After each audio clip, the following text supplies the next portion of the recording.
Aleluia. Glória a Deus. Que bom. Deus abençoe os teens. Karen, continue abençoando esse ministério, esses nossos adolescentes. Que bom ver eles aqui na igreja, juntos, aprendendo, juntos, crescendo na palavra do Senhor. Eu quero fazer uma pergunta para você nessa tarde. Por que vocês estão com tanto medo? Esse é um versículo. E a gente vai falar um pouco sobre medo nessa tarde. O medo é um sentimento universal, democrático, alcança pessoas de todas as raças, estratos sociais, camadas econômicas, faixas etárias, credos. O medo pode ser bom, o medo pode ser ruim, pode nos livrar de perigos ou pode nos paralisar. O medo é um freio que nos impede de cair em abismos ou uma muralha que inibe a nossa caminhada. O medo hoje atormenta muitas pessoas, deixando essas pessoas prisioneiras, impotentes. Hoje há muitas pessoas e muitos indivíduos com medo da vida, outros com medo da morte. Alguns com medo de altura, outros com medo de ficar solteiro, alguns com medo de casar, medo de lugares públicos ou medo de lugares fechados. Quantos com medo de luz e alguns com medo de escuro. E o que acontece quando a gente sente medo? O cérebro, ele vai ordenar a liberação de adrenalina e outras substâncias no organismo para que eu e você fiquemos mais atentos e preparados para qualquer perigo, aumentando então a nossa atenção, os nossos batimentos cardíacos e a pressão sanguínea. E a questão é, quais são os seus medos? O que é que tem tirado a sua paz? O que é que tem roubado o seu sono? O que é que perturba a sua alma? Quais são? Nós vamos ver a história de alguns homens que foram surpreendidos por uma grande tempestade. Assim como eu e você somos surpreendidos pelas tempestades da vida. Homens que sentiram muito medo. E vamos aprender através da história deles o que podemos fazer quando a gente for surpreendido pelas tempestades da vida. Lá em Marcos, no capítulo 4, versículo 35 até o 41, fala desse texto. Ao anoitecer, Jesus disse aos seus discípulos: vamos para o outro lado do mar. Com ele a bordo, com Jesus a bordo, eles partiram e deixaram a multidão para trás, embora outros barcos o seguissem. Logo uma forte tempestade se levantou. As ondas arrebentavam sobre o barco, que começou a encher-se de água. Jesus, ele dormia na parte de trás do barco, com a cabeça numa almofada. E os discípulos o acordaram clamando, gritando: Mestre, vamos morrer. O Senhor não se importa? Jesus então despertou, repreendeu o vento e disse ao mar: silêncio, aquiete-se. E de repente o vento parou e houve grande calmaria, grande bonança. Então Jesus lhes perguntou: por que vocês estão com tanto medo? Ainda não têm fé? Apavorados, os discípulos então diziam uns aos outros: quem é este? Quem é este homem que até o vento e o mar lhe obedecem? Depois de um dia de trabalho, ao anoitecer, Jesus então ordena aos seus discípulos que conduzissem um barco para o outro lado do mar da Galileia, até a região de Gadara. Outros barcos o acompanharam naquela viagem. No barco com os discípulos, Jesus e os discípulos enfrentam uma grande tempestade, ao ponto da água começar a entrar dentro do barco, a encher o barco. E o sono de Jesus então foi interrompido pelos discípulos, que estavam desesperados com aquela tempestade. E vale aqui lembrar que alguns daqueles discípulos, quando foram chamados por Jesus para serem seus seguidores, eram pescadores, estavam acostumados com tempestades no mar.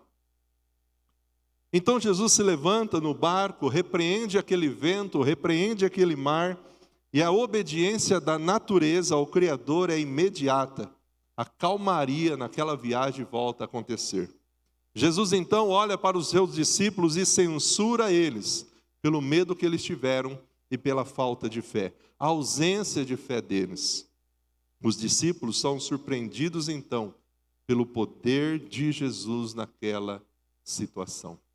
Mas eu quero convidar você neste momento a gente se colocar no lugar dos discípulos naquele momento. Imagine você com Jesus naquele barco. Você recebe de Jesus a ordem, vamos atravessar para o outro lado. Você entra naquele barco, você está com Jesus naquela viagem e aí chega a tempestade. Qual seria a sua reação? Qual teria sido o seu comportamento? Porque olhando esse texto, a gente olha para os discípulos e fala, de fato, foram muito medrosos. Tiveram muito medo. A fé era muito pequena. Mas e se fosse eu e você no lugar daqueles discípulos? O seu comportamento seria diferente? Pense aí na sua vida agora. Qual foi a situação em que você mais sentiu medo? Em que você mais sentiu que você não iria conseguir, que não ia dar certo, e em algum momento você sente aquele medo terrível que te aprisiona e tira a sua paz. Como são as tempestades da vida?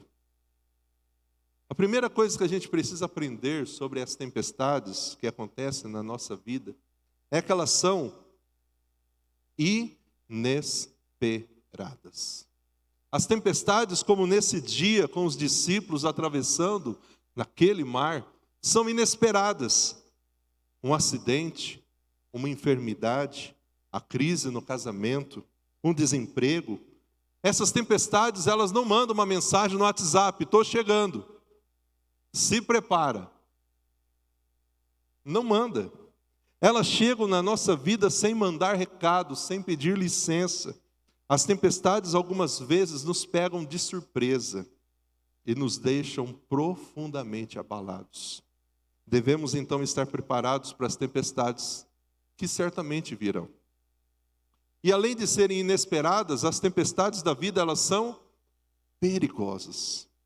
As tempestades chegam de uma forma tão intensa que deixa as nossas estruturas abaladas, que pega experientes pescadores e deixam eles apavorados, achando que iriam morrer, que aquela era a última oportunidade que eles tinham de vida.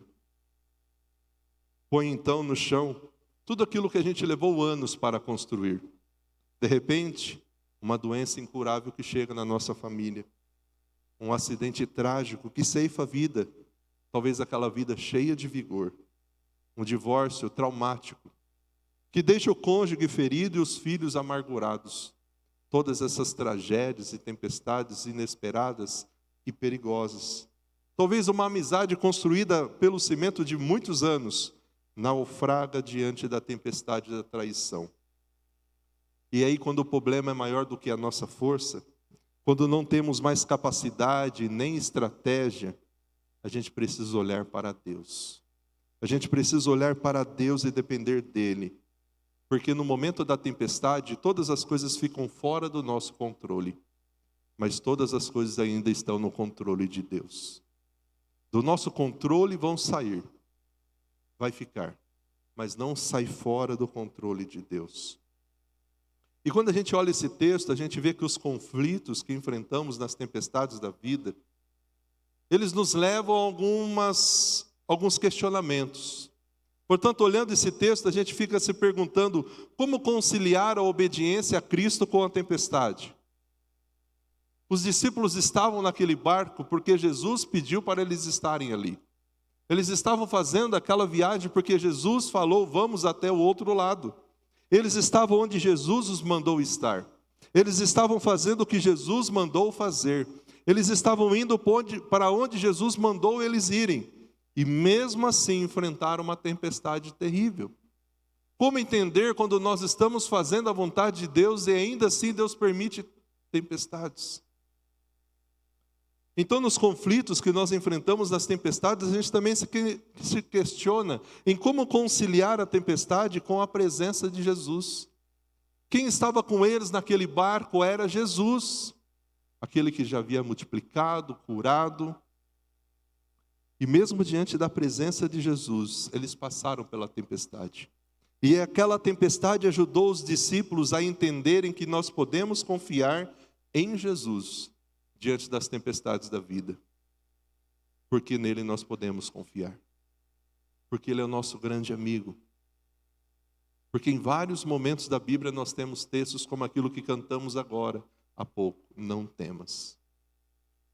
Diante das tempestades a gente entra nesse conflito de como conciliar a tempestade com o sono de Jesus. Às vezes nós temos a sensação de que Deus está dormindo. De que Deus não está atento ao que está acontecendo, de que Deus não está ciente do que nós estamos passando. Aquele que não dorme, às vezes parece que está dormindo, mas a Bíblia diz que ele não dorme, ele não cochila, ele não fica desatento, mas muitas vezes parece que ele não está atento aos dramas da nossa vida, ao que nós estamos vivendo, e aí gera na nossa alma uma grande angústia. E aí a gente começa a fazer algumas perguntas, alguns questionamentos, como o desses discípulos. Mestre, não se importa que pereçamos? Mestre, o senhor não está nem um pouco preocupado que a gente vai morrer? Diante das tempestades e o aparente silêncio de Deus, a gente começa a se questionar. Jesus dormindo naquele barco faz com que os discípulos gritem. Em algumas traduções fala que eles clamaram, eles gritaram pedindo ajuda de Deus, de Jesus. E esse grito, mestre, não te importa que pereçamos, evidencia o medo que é gerado na tempestade. A tempestade provoca o medo em nós, porque a tempestade é maior do que nós. Do que a gente pode controlar e do que a gente pode fazer para tentar resolver. Em tempos de doença, de perigos de morte, de desastres naturais, catástrofes, terremotos, guerras, de comoção social, de tragédias humanas, explode então em nosso peito, mestre, não se importas? Deus, o Senhor não se importa com essas famílias morrendo, sendo engolidas pelas lamas? O Senhor não se importa com tantas pessoas morrendo por conta desse vírus neste mundo? O Senhor não se importa com tantas pessoas passando fome? E nos momentos da tempestade a gente começa a se questionar. A gente começa, como os discípulos, se questionar. Em Mateus 8:25, nesse mesmo texto, fala assim: Senhor, salva-nos, porque perecemos. Então, quando a gente olha esse grito dos discípulos, a gente entende que esse grito evidencia alguma fé. Se os discípulos estivessem completamente sem fé, eles não teriam gritado a Jesus. Eles não teriam buscado a Jesus. Eles não teriam acordado Jesus. Eles não teriam chamado o Mestre. Eles não teriam pedido para Jesus: Senhor, salva-nos. Toma uma providência. E quantas vezes nessas horas nós também nos voltamos para Deus? Porque a gente entende que não tem outro caminho, não tem outra solução, que é somente Ele, somente Ele. Quantas vezes há urgência em nossa voz, E é na hora da tempestade, quando os nossos recursos se esgotam, quando nós não temos mais força, que nós precisamos então clamar: Senhor, tenha misericórdia de mim. Ajuda-me. Quando as coisas fogem do nosso controle, elas continuam no controle de Deus. Nós não temos controle de tudo, mas Ele tem. Porque para Ele não há causa perdida. E o Deus que nós servimos é o Deus dos impossíveis. Esse grito dos discípulos evidencia que eles tinham alguma fé, mas era uma fé deficiente. Se os discípulos tivessem uma fé madura, eles não teriam entrado em pânico, não teriam entrado em desespero. Eles teriam confiado, o Mestre está ali com eles. Jesus está aqui conosco, não vai acontecer nada. Mas não. Eles ficaram desesperados, eles ficaram com medo. E a causa do desespero aqui, a causa do medo não era a tempestade. Quando a gente olha para esse texto, a grande questão aqui é que eles ficaram com medo e desesperados porque faltava fé, faltava confiança. Não era a fúria do vento ao redor deles, mas a incredulidade dentro deles. Faltava fé. Jesus já havia provado para eles que se importava com cada um daqueles discípulos. E um dos sentimentos que nos assaltam quando a gente está na tempestade, sabe qual é? Que Deus não se importa conosco. Por isso que a gente está passando o que está passando. Querido, não permita esse sentimento no seu coração, porque Deus já mostrou que se importa conosco. Ele já mostrou que Ele nos ama. Ele já provou isso na cruz. Ele já provou. Somos apressados em concluir que Deus está indiferente à nossa dor, que Deus está dormindo, que Ele não está vendo. E quando a gente julga que Deus está longe, indiferente, sabe o que a gente está fazendo? Tendo pouca fé e sendo incrédulos. Não há Deus como o nosso Deus, que trabalha para aqueles que esperam nele. E quando Ele permite a tempestade, é porque Ele está desejoso em que a gente aprenda lições preciosas na tempestade. E aí uma outra pergunta desse texto é Jesus olhando para os discípulos e dizendo: por que vocês são assim tão tímidos? Porque vocês ainda não têm fé.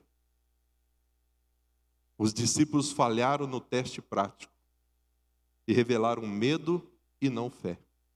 Nós aprendemos muitas coisas na igreja, estudando, ouvindo as mensagens, fazendo cursos. Mas, querido, vai chegar momentos na nossa vida que nós precisamos colocar tudo isso em prática. A gente vai passar por alguns testes práticos. E é neste momento que a gente tem que revelar a Deus confiança, fé.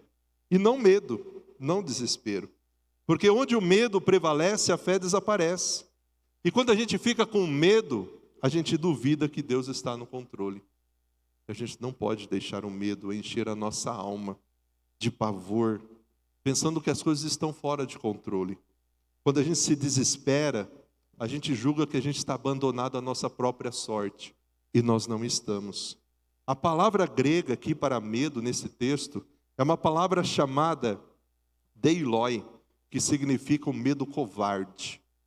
É como se Jesus estivesse dizendo àqueles discípulos: vocês estão agindo covardemente.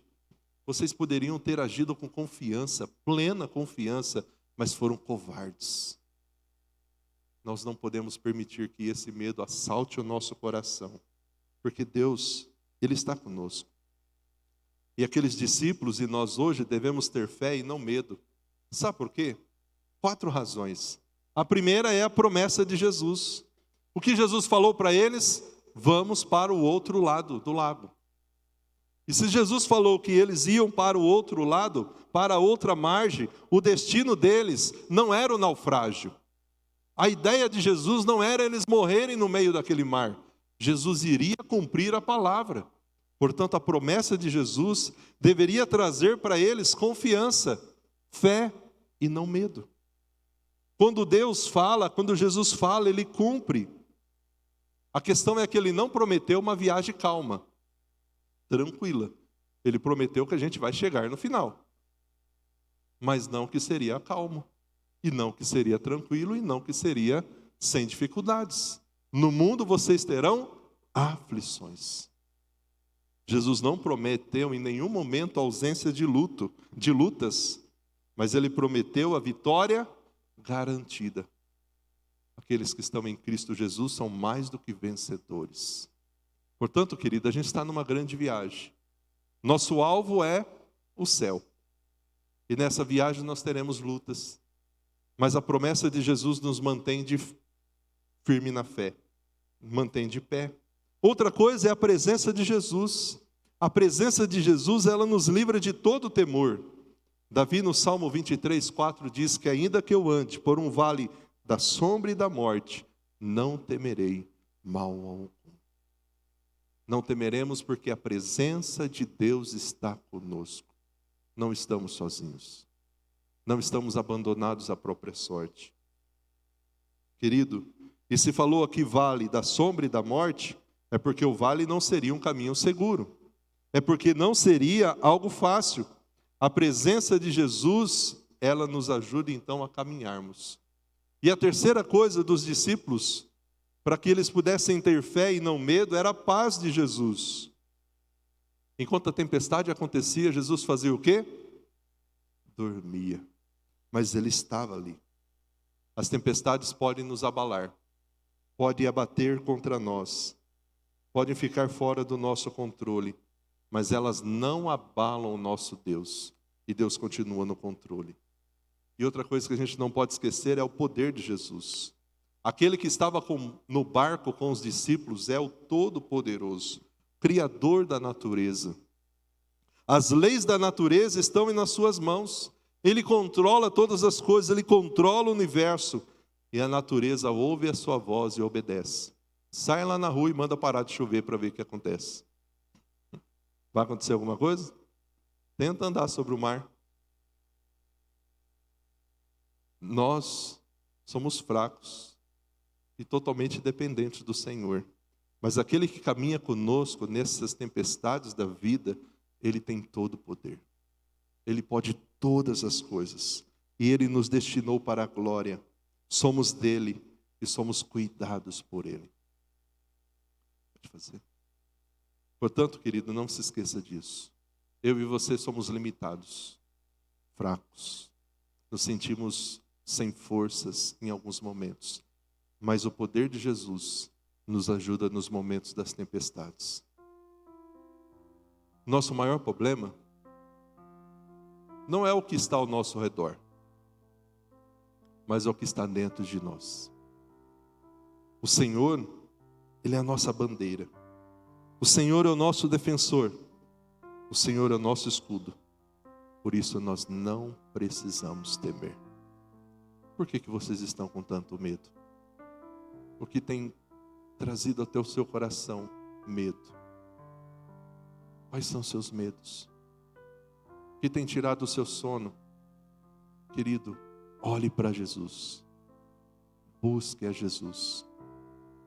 A quem você vai temer? As circunstâncias ou ao Senhor das circunstâncias? A quem você vai buscar? Em quem você vai colocar os olhos? Na tempestade? Na força das águas? Na força do vento? Ou no poder do seu Deus? Ou na grandeza do seu Deus? Ou nesse Deus que pode todas as coisas? Que Deus nos abençoe. Que Deus nos ajude. Como os discípulos, no momento em que vir tempestades, que a gente não se esqueça de que Jesus está conosco. Nesse barco da vida, nós não estamos sozinhos. Somos cuidados por Deus. Que a nossa fé não seja deficiente, mas seja uma fé forte, firmada no Senhor. Se coloque de pé. Vamos fazer desse cântico a nossa oração? Talvez você entrou aqui com o coração um pouco com medo, angustiado, preocupado. E neste momento nós vamos fazer desse cântico a nossa oração. Nós vamos dizer para o Senhor: Senhor, ajuda-me. Ajuda-me a descansar no Senhor e nas suas promessas. Ajuda-me, porque aquele que começou a boa obra, Ele há de completá-la. Nada e ninguém pode nos tirar das mãos de Deus, pode nos afastar do amor de Deus. Em Cristo Jesus somos mais do que vencedores. Vamos louvar o Senhor? Amém.